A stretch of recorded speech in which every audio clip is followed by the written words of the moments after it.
আপনাকে already certificate দিয়ে দিয়েছে, আমি আপনার সাথে পারবো না ওই কম্পিটিশানে, আমি হাত তুলে নিচ্ছি। তাহলে আপনি আমার সাথে এই কম্পিটিশানে নাও পারতে পারেন, তাহলে আপনি আমাকে নিয়ে খেসা করছেন কেন?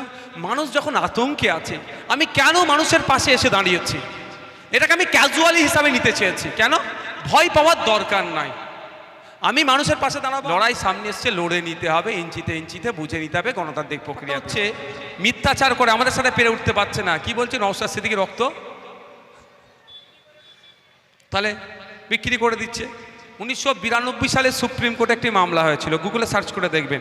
2000-এর দিকে মনে হয় একটা অর্ডার হয়েছিল, রক্ত যদি কেউ বিক্রি করে ধরা পড়ে 6 মাস জেল আছে, আবার জরিমানা আছে। 1 ইউনিট রক্ত বিক্রি করলে 6 মাস জেল। এখানে 700 ইউনিট রক্ত আজকে অলরেডি দিয়ে দিয়েছে। যদি এটা আমি বিক্রি করে দিই, তাহলে 6 মাস ইন্টু 700 ইউনিট, কতদিন আমি জেলের মধ্যে থাকবো? আর বেরোতেই পারবো না তো। তাহলে নটোরিয়াস ক্রিমিনালরা আমার বিরুদ্ধে এত টাকা খরচ করে মিটিং মিছিল করতে লাগবে না, আমার বিরুদ্ধে মামলা করে ঢুকিয়ে দিই।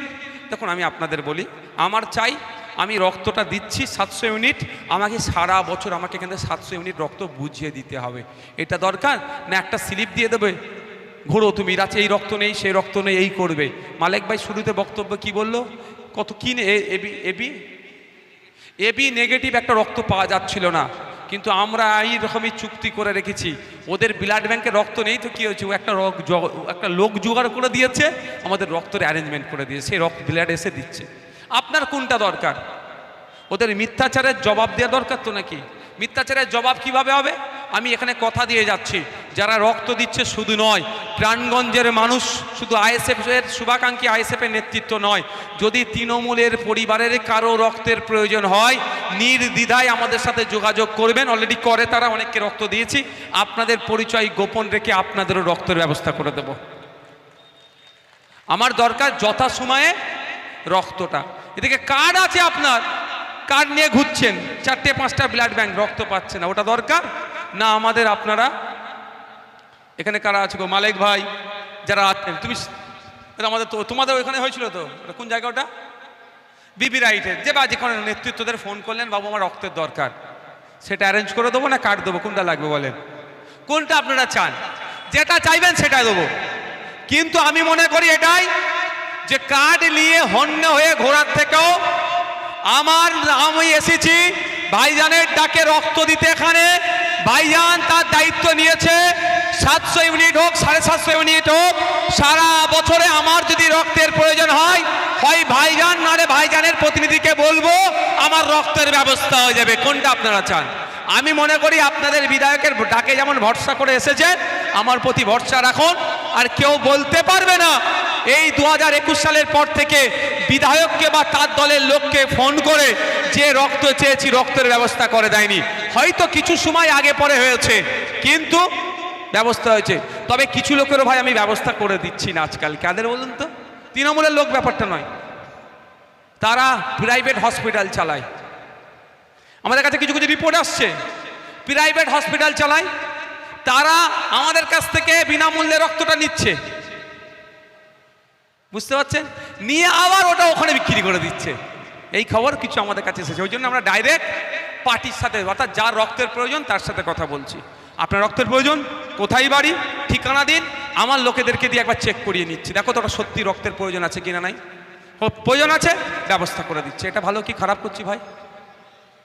এটা যদি কারো গোসায় কিছু করার নেই, কারণ আপনি আমাকে 1 ইউনিট রক্ত দিয়েছেন ক্যাম্পে, তো আপনার বিপদের সময় যদি আপনাকে আমি 1 ইউনিট অন্তত রক্ত যদি না দিতে পারি, তাহলে তো আপনি আমার উপর সন্দেহ করবেন ভাই।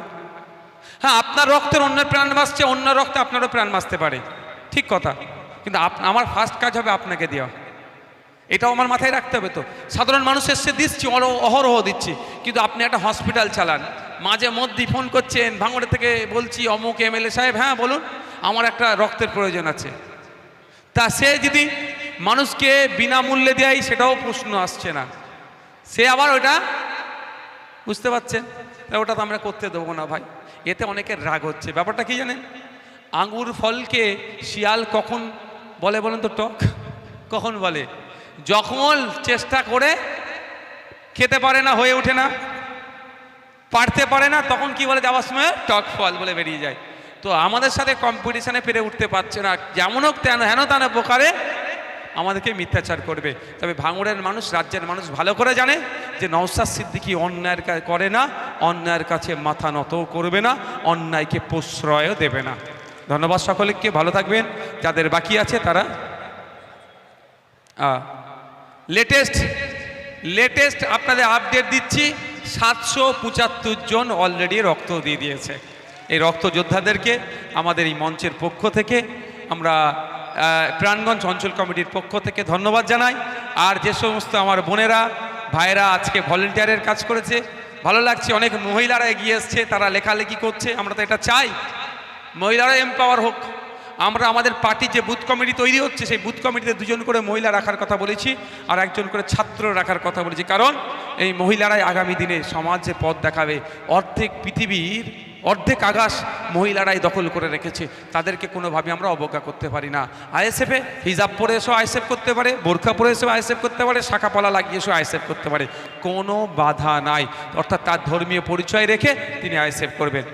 ধন্যবাদ মা বোনদেরকে যারা আজকে আমাদের স্বেচ্ছাসেবকের ভূমিকা পালন করেছেন। ধন্যবাদ জানাই যে মেডিকেল টিম এসে আজকে আমাদেরকে সহযোগিতা করেছে। আবারও মিডিয়ার বন্ধুদেরকে ধন্যবাদ জানাই, দর্শক বন্ধুদেরকে ধন্যবাদ জানাই, পরিশেষে আবারও পুলিশ বন্ধুদেরকে ধন্যবাদ জানাই। সব সমস্যা কি জানেন? পুলিশদের কি অবস্থা জানেন? মন্দিরের ঘন্টা। দেখবেন যে পুজো দেয় সেও ঘন্টা বাজায়, যে পুজো দেয় না সেও ঘন্টা বাজায়। দেখবেন আপনি খোঁজ নিয়ে দেখেছেন একটা পুলিশ কতক্ষণ ডিউটি করছে? জানেন আপনারা? একটা সরকারি কর্মচারী কতক্ষণ ডিউটি করবে? 8 ঘন্টা। 8 ঘন্টার বেশি সে ডিউটি করবে না। আর আপনার ভাঙড় থানা তো এবার জিজ্ঞাসা করে দেখুন কতক্ষণ ডিউটি করে? 10 ঘন্টা, 12 ঘন্টা, 14 ঘন্টা কেন করবে? আমাদের আওয়াজ তুলতে হবে। মাননীয়া, আপনি পাড়াতে পাড়াতে থানা তৈরি করে দিন, কোনো আমাদের যায় আসে না। আমরা কি সমাজ বিরোধী নাকি? আমরা মারামারি, হানাহানি, বোম গলি পিস্তলে ছুটাছুটি করি নাকি? আমাদের ভয়ের কি আছে ভাই? তো পাড়াতে পাড়াতে থানা করে দিন, কিন্তু থানাতে হলে পুলিশও দিতে হবে। একটা পুলিশকে আপনি 14 ঘন্টা ডিউটি করাবেন, এটা মেনে নেব না আমরা। তাই পুলিশ বন্ধুদের জন্য আমাদের আওয়াজ তুলতে হবে। পুলিশে 2.5 লক্ষ শূন্য পদ আছে, ওই শূন্য পদ পূরণ করতে হবে। পুলিশেরকে 8 ঘন্টা ডিউটির ব্যবস্থা করতে হবে, তার বেশি না ডিউটি হয়। আর সর্বোপরি পুলিশ সহ সরকারি কর্মচারীদের কেন্দ্রীয় হারে দিয়ে দিতে হবে। এই আওয়াজও আমাদেরকে তুলতে হবে। পুলিশ আমাদের সামাজিক বন্ধু, তারা আমাদের শত্রু নয়। পুলিশের গুটি কয়েক তারা সিট যারা বিকিয়ে দিয়েছে তাদের কথা বাদ দিন, এন্টায়ার পুলিশ সোসাইটিকে আপনি আমি খারাপ বলতে পারবো না। আপনি আমি শান্তিতে ঘুমাচ্ছি ভাঙড় থানার জন্য, কাশীপুর থানার জন্য, আপনার চন্দনেশ্বর থানার জন্য আপনি আমি শান্তিতে ঘুমাচ্ছি, ওরা আমাদেরকে নিরাপত্তা দিচ্ছে। আমাদের সমাজের একটা গুরুত্বপূর্ণ সদস্যর নাম কি? পুলিশ। তো পুলিশ আমাদের সমাজের বাইরে নয়, আমাদেরই তারা আপন। আমরা পুলিশিং সিস্টেমকে আমরাই নিয়ে এসেছি, আমরাই তাদেরকে মাইনে দিচ্ছি, ট্যাক্সের মাইনে, যাতে সমাজ সুষ্ঠুভাবে থাকে। তাহলে পুলিশের প্রতি আমাদের ভরসা আস্থা রাখতে হবে। সাথে সাথে পুলিশের কাছেও অনুরোধ যে আপনারা আস্থা যাতে ঠিকঠাক থাকে তারও ব্যবস্থা করবেন, কোনো রকম অন্যায় দুর্নীতিকে আপনারা প্রশ্রয় দেবেন না। এই কথা বলে আমি ভাঙড় থানা তথা ভাঙড় ডিভিশনের অফিসারদেরকে ধন্যবাদ জানিয়ে আমার বক্তব্য এখানেই সমাপ্ত করছি। ইন্ডিয়ান সেকুলার ফ্রন্ট জিন্দাবাদ, ভাঙড়বাসী জিন্দাবাদ, প্রাণগঞ্জ অঞ্চল নেতৃত্ব জিন্দাবাদ।